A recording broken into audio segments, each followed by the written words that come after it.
Chapter 5, Mishnah 8. The next two Mishnahs discuss the laws of lending a sa'ah for a sa'ah.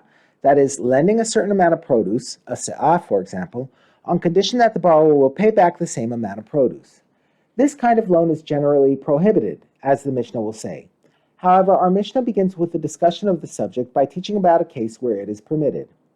A person may lend his sharecroppers wheat for wheat. That is, he may give them a certain amount of wheat kernels, and they will later give back the same amount, provided that the kernels will be used for planting. In that case, the kernels are not viewed as a loan, but as part of the sharecropping agreement. But he may not lend them wheat for wheat if it is to be used for eating, because that is a real loan, and if the price of wheat goes up, the sharecroppers will be giving back something worth more than they borrowed. The Tana found it necessary to teach this law for the following reason.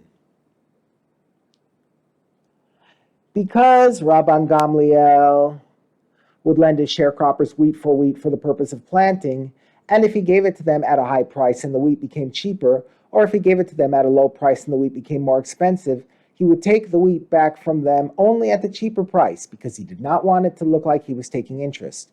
Since this was known to be Rabban Gamliel's practice, the Tana of our Mishnah teaches that this was not because the law